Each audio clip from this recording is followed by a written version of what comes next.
Hello students, Rama study classes में आपका स्वागत है। स्टूडेंट्स, रीजनिंग की हम चौथी क्लास लेकर आए हैं, जिसमें हम सीखेंगे सिटिंग अरेंजमेंट यानी बैठक व्यवस्थीकरण। प्रत्येक एग्जाम में एक सवाल जरूर आता है, लेकिन सवाल तो लेंथी होते हैं, लेकिन आंसर बहुत इजी से आ जाता है। देखते हैं कितने टाइप होते हैं। एक सीधी रेखा पर बैठना, दूसरा दो सीधी रेखाओं पर आमने सामने बैठना, वृत्त, मेज, वर्ग, आयत आदि मेजों के चारों ओर या इर्द गिर्द बैठने पर ये सवाल दे दिए जाते हैं। आइए देखते हैं इसका सम इंपॉर्टेंट पॉइंट्स क्या है। यानी दाएं बाएं का ज्ञान होना बहुत जरूरी है। जैसे कि इसमें दिया गया है, अगर उत्तर हैं आप, तो उत्तर में हमेशा आपके राइट पूर्व होता है और लेफ्ट में पश्चिम, और आपके उत्तर में आपका मुख हमेशा मुख के सामने उत्तर ही मानिएगा और आप अपने पीछे दक्षिण मानिएगा। सही, अपने राइट पे हमेशा पूर्व मानिएगा और अपने लेफ्ट पे पश्चिम मानिएगा, कभी भी सवाल गलत नहीं होंगे। ठीक है, अब देखते हैं इसमें स्थान से पूछा जाता है, यानी स्थान से के चलना, से चलना, तो वो देख लेते हैं। यानी के आए तो एक स्थान छोड़कर गिनते हैं और से आए तो उसी स्थान से गिनते हैं। जैसे कि यहाँ पर मैंने कहा है ABCDE लिखा है, मैंने कहा कि ए के 3 स्थान आगे कौन है, तो ए के बोला तो 1 2 3 यानी डी है। मैं बोला ए से 4 स्थान, तो ए भी गिना है मैंने 1 2 3 4, तो है डी। तो ऐसे ध्यान रखना, से गिन के चलेंगे 1 2 3 4, और के बोलेगा तो इसे छोड़ देंगे, यानी गिनेंगे 1 2 3, तब 3 स्थान पर होगा। आइए देखते हैं सवाल इस पर कैसे आते हैं एग्जाम में। स्टूडेंट, सवाल एग्जाम में ऐसे आते हैं कि 6 विद्यार्थी ABCDEF एक बेंच पर बैठे हैं, BF और D के बीच में है, EAC के बीच में बैठा है, AF और D के बगल में नहीं बैठा, CD के बगल में नहीं बैठा, तो बताइए कि A के ठीक दाएं कौन बैठा है। तो आइए देखते हैं कैसे करेंगे। सबसे पहले उसने कहा कि 6 विद्यार्थी हैं, ठीक है, BF और D के बीच में बैठा है, तो आपको सीधा सीधा आप क्या कर देना है कि F और D के बीच में किसे बैठा देना है, B को बैठा देना है। ठीक है, बस इतना काम हो गया। आगे चलते हैं कि E A और C के बीच में बैठा है। A जो है वो A और C के बीच में बैठा है, लेकिन A F और D के बगल में नहीं है। यानी अगर हम A यहाँ लिखते हैं, A लिखेंगे क्योंकि उसने बोला है A और C के बीच में कौन बैठा है, E। इन ये तीनों लोग एक साथ बैठ जाएंगे, पेयर है तीनों का। तो हम इन्हें अगर यहाँ बैठाते हैं, तो D के पास मना बोल दिया है उसने, तो हम इन्हें यहाँ बैठा देंगे A E और C। आगे पढ़ते हैं। C D के बगल में नहीं बैठा, बिल्कुल नहीं बैठा है, F के बगल में बैठा है। बताइए कि A के ठीक दाएं कौन बैठा है। बस सिंपल सी बात है, A के दाएं कौन बैठा है। यानी हमेशा जो दाएं चलते हैं हम इधर चलते हैं, ये राइट होता है, और इधर जब चलते हैं तो ये हमारा क्या होता है, लेफ्ट होता है। ठीक है, क्योंकि हमारे इस दिशा में राइट होता है और ये लेफ्ट होता है, तो उसका राइट आंसर हो जाएगा E। राइट आंसर क्या हो जाएगा, D। आइए देखते हैं नेक्स्ट क्वेश्चन। नेक्स्ट क्वेश्चन क्या रहा है, क्वेश्चन नंबर 2। यदि 5 लड़के ABCDE एक पंक्ति में खड़े हैं, D E की दाईं ओर, B खड़ा है E के बाईं ओर, किंतु A के दाईं ओर, D बाईं ओर C के जो दाएं छोर पर खड़ा है, बीच में कौन खड़ा है। स्टूडेंट्स, जब हम क्वेश्चन पढ़ते हैं तो हमें थोड़ा लेंथी लगता है, समझ में नहीं आता, लेकिन हम इसे बना के चलेंगे तो सवाल आपके समझ में जरूर आएगा। 5 लड़के हैं ABCD, एक पंक्ति में बैठे हैं, तो आपको पता होना चाहिए कि भाई एक पंक्ति में बैठे हैं ये लोग। D E के दाईं ओर है, D जो है वो E के क्या है, दाईं ओर है, तो आपको D E के दाईं ओर बनाना है। तो D जो है वो E के दाईं ओर कैसे बनेगा, हमेशा मैंने कहा राइट इधर चलना है और लेफ्ट इधर चलना है, तो हमें चलना है किधर, इस साइड चलेंगे। ठीक है, तो D जो है E के दाईं ओर है, B खड़ा है E के बाईं ओर, तो B बना देंगे यहाँ पर, यानी इधर चले हम E से, तो ये क्या है इसके बाईं ओर, E के बाईं ओर, किंतु A के दाईं ओर है, किंतु A के दाईं ओर कौन है, B, यानी A यहाँ पर आ जाएगा। फिर वो पूछ रहा है D बाईं ओर है C के, D जो है वो C के बाईं ओर है, बाईं ओर किधर होता है, हमेशा इधर है, इधर दिख रहा है ये, तो हम यहाँ पर बना देंगे हम C। D जो है C के बाईं ओर है, बिल्कुल सही, और बिल्कुल बीच, तो बीच में कौन खड़ा है, तो इधर देखिए बीच में कौन खड़ा है, E, यानी इसका राइट आंसर भी हो जाएगा D। आइए देखते हैं नेक्स्ट क्वेश्चन। सवाल पढ़ेंगे। उत्तर की ओर मुंह किए हुए 5 घर हैं PQRST, P T और Q के बीच में है, जबकि T S के दाहिने हैं, S और R अंतिम छोर पर हैं, कौन सा घर ठीक बीच में है। इसमें बस सवाल लेंथी होता है, लेकिन आप जब समझ के करेंगे तो सवाल बहुत ईजी हो जाएगा। ठीक है, 5 घर हैं, ठीक है, तो आपको क्या कर लेना है, पहले जो इन्फॉर्मेशन दी गई है उसे आसानी से पढ़ना है। P T और Q के बीच में है, तो सिंपल सी बात है कि आप T और Q बना लीजिए और बीच में लिख दीजिए P, हो गया। जबकि T S के दाहिनी ओर है, T जो है वो S के क्या है, दाहिनी ओर है, S के दाईं ओर, यानी S के दाईं ओर कौन है, तो दाईं ओर इधर होता है ना, तो तो एस के दाएं और टी है, बिल्कुल सही। एस और आर अंतिम छोर पर हैं। एस जो है, एस और आर अंतिम छोर पर है, तो एस तो बैठ गया इधर, तो हम आर किधर बता देंगे, लास्ट में बैठा देंगे। सही है। अब 5 लोग थे क्या, ये 1 2 3 4 5, बिल्कुल 5 लोग घर बन गए हैं। तो वो पूछ रहा है कौन सा घर ठीक बीच में है, तो ठीक बीच में कौन है, पी है। तो राइट आंसर क्या हो जाएगा, ए हो जाएगा। ठीक है, आइए देखते हैं इसका नेक्स्ट क्वेश्चन। देख रहे होंगे आप कितना ईजी है सवाल करना। 6 मित्र A B C D E F एक पंक्ति में उत्तर की ओर मुंह करके बैठे हैं। सी ए और ई के बीच में बैठा है। डी किसी छोर पर नहीं बैठा। बी ई के निकटतम दाईं ओर बैठा है। एफ दाईं छोर पर नहीं बैठा, लेकिन डी ई के बाईं ओर तीसरे स्थान पर बैठा है। निम्न में से डी के बाईं ओर कौन बैठा है। तो आपको सवाल पढ़ने में लेंथी लगेगा, लेकिन करने में बहुत आसान है। इसमें कितने लोग हैं, 6 मित्र बैठे हैं। जैसे जैसे पहले डाटे में कहा गया है वैसे वैसे आप करते जाइए, सवाल बहुत आसानी से हो जाएगा। जैसे कि सवाल कह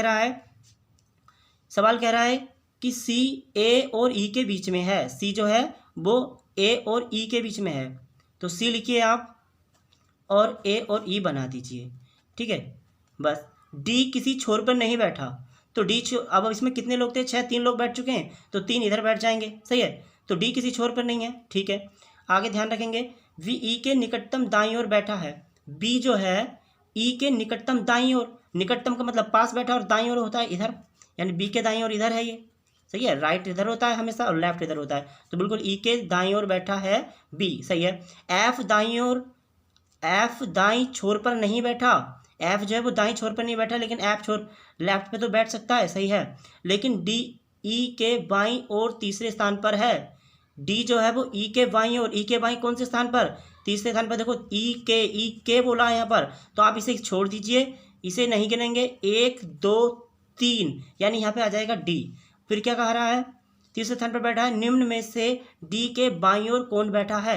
निम्न में से डी के बाईं ओर, अब डी के बाईं ओर तो हमेशा ध्यान रखिएगा, अगर मैं इधर चलूँगा तो ये राइट होगा, और इससे मैं इधर चलूँगा तो ये लेफ्ट होगा, यानी बाईं ओर। ये हमेशा ध्यान रखना होता है। तो इसका राइट आंसर क्या हो जाएगा भाई, इसका राइट आंसर हो जाएगा एफ यानी बी। आइए देखेंगे नेक्स्ट सवाल। देखेंगे इस सवाल में 8 व्यक्ति दिए गए हैं, A B C D E F C H, जो 2 पंक्तियों में 4-4 होकर बैठे आमने सामने बैठे हुए हैं। बी एवं सी आमने सामने हैं और सी डी ई के बीच में है। ई के बाईं ओर एच बैठा है जो एफ के विकर्णवत है। जी और बी के आसपास नहीं है। ए के सामने कौन बैठा है। सवाल देखने में कितना लेंथी लग रहा होगा, लेकिन बहुत ईजी है। आप क्या करिएगा, 2 लाइनें बोली हैं उसने, 2 पंक्तियां हैं, एक ये और एक ये, और आमने सामने मुख करके ये लोग बैठे हैं। तो कैसे कैसे बैठे हैं, बी एवं सी आमने सामने बैठे हैं। एक लाइन पर अगर बी बैठेगा तो दूसरी लाइन पे कौन बैठ जाएगा, सी बैठ जाएगा। और सी डी एवं ई के बीच में है। सी जो है वो डी और ई के बीच में है। माना कि डी ई के बीच में है, तो आप ये भी समझ सकते हैं कि ई यहाँ बैठेगा तो डी यहाँ बैठेगा, या फिर डी यहाँ बैठेगा तो ई यहाँ बैठ जाएगा। अभी पता चल जाएगा, आगे पढ़ते हैं इन्फॉर्मेशन को। ई के बाईं ओर एच बैठा है।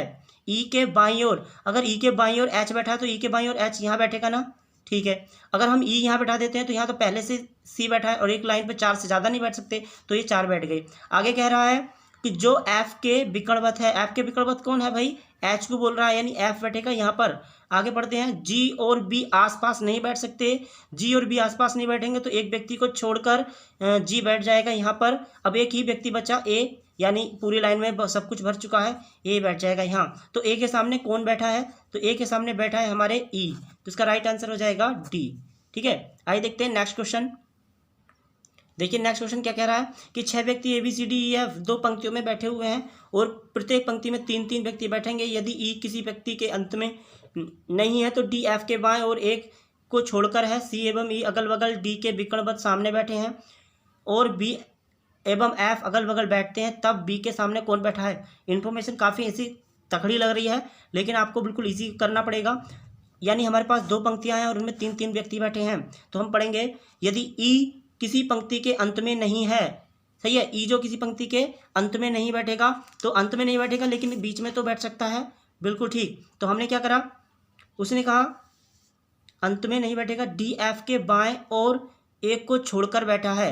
डी जो है एक को छोड़कर बैठा है, यानी इसमें कहा गया यदि ई किसी पंक्ति के अंत में नहीं है, तो अंत में नहीं है तो कहाँ बैठेगा भाई, बीच में बैठ सकता है। 3 तो व्यक्ति ही बैठने हैं।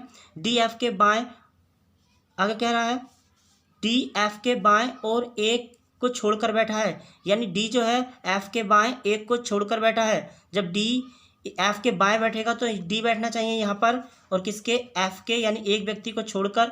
सही है। आगे क्या कह रहा है, सी एवं ई अगल बगल बैठे हैं डी के विकल्पवत सामने। डी के विकल्पवत सामने कौन बैठा है भाई, सी बैठा है अगल बगल।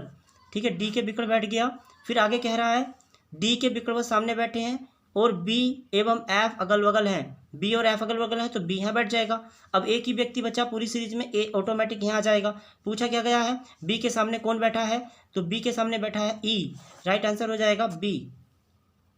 देखिए स्टूडेंट, सवाल कितना लेंथी लग रहा है लेकिन करने में बहुत आसान लगेगा। 4 महिलाएं हैं ए बी सी डी और 4 पुरुष हैं ई एफ जी एच। केंद्र की ओर मुख करके बैठे हैं वृत्ताकार मेज के चारों ओर। कोई भी 2 पुरुष या 2 महिलाएं एक साथ नहीं बैठी हैं। जी सी और जी और ई के बीच में बैठता है डी के सामने। एफ डी और ए के बीच में है, जी के सामने बैठा है। एच बी के ठीक दाईं ओर बैठा है। तो हम क्या करेंगे, एक गोल मेज बना लेंगे। ठीक है, जैसे भी लग रही है आपको गोल है। उसमें कितने लोग बैठने हैं भाई, 4-4 करके बैठने हैं। 4 महिलाएं 4 पुरुष, वो भी एक साथ, ना पुरुष बैठेंगे ना महिलाएं बैठेंगी। ठीक है, तो हमने शुरू कर दिया सवाल बनाना। सबसे पहले कह रहा है कि 2 पुरुष 2 महिलाएं एक साथ नहीं बैठेंगी, लेकिन सी और जी, सी जो है वो जी और ई के बीच में बैठेगा। सही है, अगर हम मान लेते हैं सी यहाँ है तो जी कहाँ बैठेगा, जी यहाँ बैठ जाएगा और ई यहाँ बैठ जाएगा। ठीक है, यानी इन 2 लोगों के बीच में बैठ गया। बात कह रहा है कि डी के सामने, जो डी के सामने है यानी सी के लिए तो बोला है उसने। फिर आगे कह रहा है एफ डी और ए के बीच में है। एफ जो है वो डी और ए के बीच में है। ठीक है, यहाँ पर डी आएगा। सी के सामने कौन बैठा है, डी। और आगे कह रहा है डी और ए के बीच में कौन बैठेगा, एफ बैठेगा। यानी डी और ए के बीच में एफ बैठेगा, या तो एफ यहाँ आएगा या एफ यहाँ आएगा, और उसके बाद ए यहाँ जाएगा तो ए यहाँ भी आ सकता है। ठीक है, आगे पढ़ लेते हैं। जी के सामने बैठा है, जो जी के सामने बैठा है तो जी के सामने कौन बैठेगा, एफ के बारे में बात चल रही है तो एफ के सामने बैठेगा, तो इसके तुरंत डी और ए के बीच में तो एफ बैठना है, बैठ गया। एच बी के ठीक दाईं ओर बैठेगा। एच जो है बी के दाईं ओर बैठेगा। बी अगर यहाँ बैठा देंगे तो दायां, यानी ये ऊपर की ओर देख रहा है। ठीक है, यानी केंद्र की ओर देख रहे हैं ये सब लोग, तो दायां इसका ये होगा राइट और ये इसका लेफ्ट होगा, तो यहाँ बैठ जाएगा एच। सब लोग सही से बैठ गए हैं। देख लेते हैं आंसर। ए के ठीक बाएं कौन बैठा है, ए के ठीक बाएं, ए कहाँ पर है ये, और ये देख रहा है नीचे की ओर, तो इसका क्या होगा, ये इसका हमेशा ये जब राइट ये होगा और लेफ्ट ये होगा। ठीक है, अब वो बोल रहा है बाएं कौन बैठा है, एफ बैठा है, राइट आंसर। ई किसके सामने बैठा है, तो ई एच के सामने बैठा है, राइट आंसर। बी का निकटतम पड़ोसी कौन है, बी का निकटतम पड़ोसी, तो बी का निकटतम पड़ोसी तो जी और एच हैं, जी और एच, ए आंसर हो जाएगा।